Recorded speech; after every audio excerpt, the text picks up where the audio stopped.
From Joshua's expressions, the man realizes that he's confused about how everyone's aware of his identity, but the incident didn't receive much reaction from the country of Night Avalon.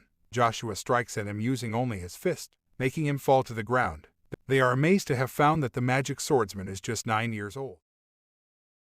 Bronto being taken away by the swordsman of the Agnes family. They are still not certain about the Bronto being taken away by the Agnes family, which is why their master tells them to stay quiet and observe for now. The last statement by the master of the magic tower is that the world changes so quickly that I wonder if the change is for better or for worse, denoting that change is inevitable, and so is predictability. Joshua says the ring he was given by Baron has special powers, like the 7th class high-ranking barrier that automatically protects the user in dangerous situations, and it also increases affinity with spirits. Since the ring was made for the only daughter of the family head of Orvis, men cannot use it. Joshua decides to give it to his mother, Lucia. Zero, the informant of Joshua, has come to greet his master, who informs him that Magic Tower has started to move to find Joshua, thinking that he is the descendant of the magic swordsman, Ainslot. Zero's master explains how things would change drastically if Joshua brought them the red coin. Thunder, one of the magicians, has tied Viscount Beeg to the tree while fighting the monstrous creatures. As he finishes doing so, he asks Beeg if Joshua's skills are better than his, and Beeg responds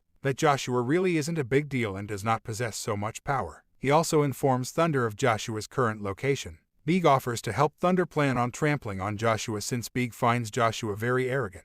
Thunder says he doesn't want to ask a mere Viscount for help and would rather finish him off. Viscount Beeg is triggered and says that if he gets killed, the Duke will surely want to inquire and will eventually find out Thunder's identity. Time passed, and Joshua joined the academy after turning 10. Thousands of children of nobles joined the academy. They are divided into 6 grades and are advanced into the next grade through an advancement exam. Joshua believes that the 6 years he's about to spend here would be enough for him to achieve the 5th stage of the magic spear art that he reached in his past life. As Joshua is led to his room, he meets a boy named Agars Kun Douglas, who is the same age as him and appears to be someone who, unlike some children, does not flaunt their power. Joshua introduces himself as Van Frederick. Immediately after, another young boy named Icarus shows up and is surprised that Joshua and Agars have already started to get along. Joshua realizes that Icarus is the genius of the era and the heavenly brain of the universe. When the internal battle took place between the first and second imperial princes, 2 men contributed greatly to it. One was Kaisar Van Britten, and the other was Icarus. Icarus and Joshua meet, and they intend to get along in the future. Joshua finds it a fateful meeting and wants to bring Icarus to his side no matter what.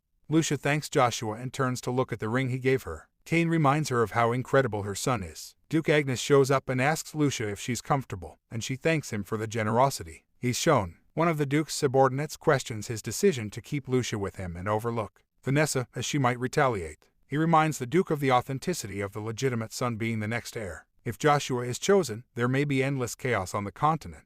During the first class after entering the academy, Joshua found out that Agars and Icarus were very close since they were already famous within the academy. While they are in the hallway, Joshua sees Amaru Brunston, one of the 5 masters of Evelyn. Both Amaru and his friend say that if they're in the same class with flunkers such as Icarus and Agars, they'll most definitely get good grades. Joshua then notices their neckties and realizes they are second-year students. Amaru insults Agars and calls him an illegitimate child who is also a flunker, and Icarus comes to protect him. Icarus falls into a fight with Duncan, Amaru's friend, while trying to protect Agars. As the fight gets intense, Joshua intervenes and is eager to change their mindsets, which think lowly of illegitimate children as well as of commoners who treat them like livestock. Soon after, Kaisar Van Britten shows up, intensifying the situation and making everyone wonder what may happen next. Meanwhile, Veron asks Mucker to find information about Joshua, who is disguised as Van Frederick. Mucker is aware of the promise he made to Joshua about apologizing to the Rebecca family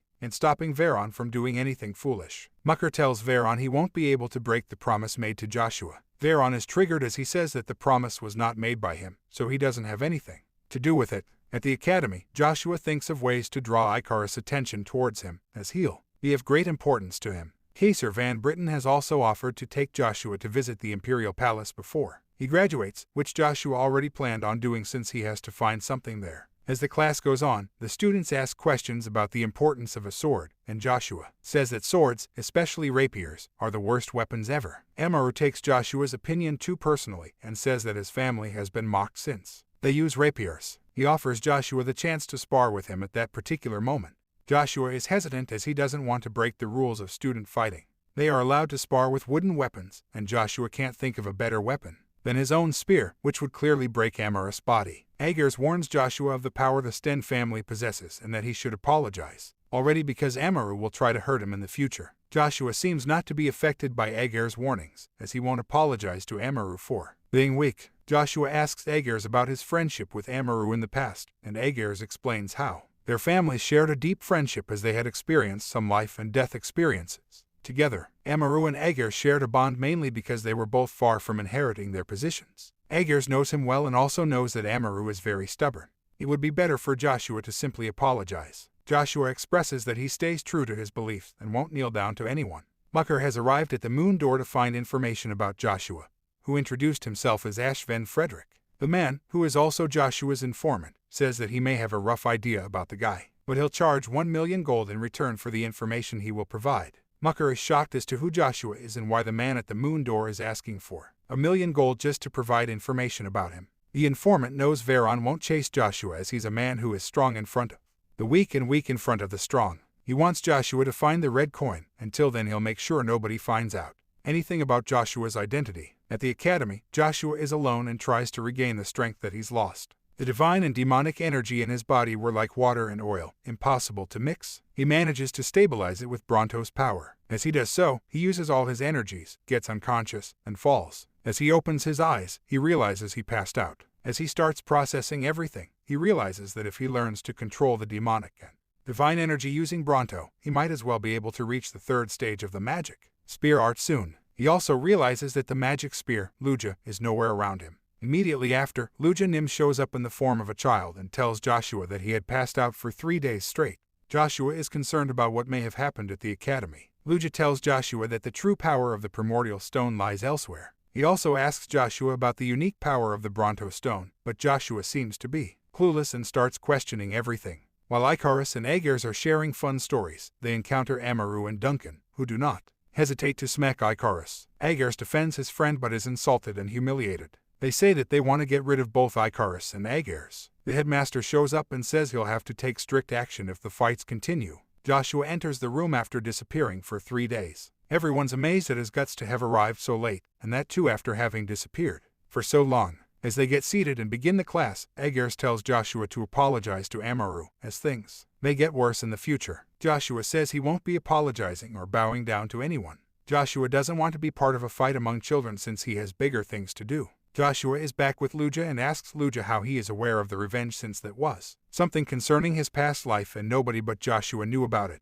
Joshua asks Luja about the abilities Bronto possesses, and Luja says he'll only reveal them if his conditions are met. His conditions include regaining his past relationships and taking care of himself. As Joshua agrees, Luja tells Joshua that Bronto doesn't possess the quality of precognition, and the dream Joshua saw earlier was because of the divine power and not Bronto. The power that Bronto holds is growth, explains Luja. Amaru reminds the professor of the spar he is about to have with Joshua, and as the professor refuses, Amaru is triggered and feels humiliated. Joshua and Amaru are caught in an argument that later turns into a spar across tables, and Joshua tells him that he'll show Amaru how useless a rapier is. Despite Icarus and the other boys' repeated warnings, Joshua is not scared or intimidated. By the Sten family name or Amaru as the fight between them begins, Joshua is confident in his skills, and dealing with Amaru is not a big deal for him. As Icarus warns Joshua, he says he can bet he'll end up being the victorious one. Amaru is all set to fight, and as the duel begins, Joshua stands with his eyes closed, which confuses Amaru. Amaru attacks Joshua with his rapier, and as Joshua opens his eyes, he reacts by breaking Amaru's rapier. Everyone appears to have been astounded by Joshua's energy and power as his rapier breaks, and he falls to the ground. Joshua believes he has reached the height of his dreams, which he couldn't have in his past life. When Anna speaks to her father at the Avalon Academy female dorm, he informs her that Viscount. That's it for today. If you like this video, don't forget to like and subscribe. Thanks for watching.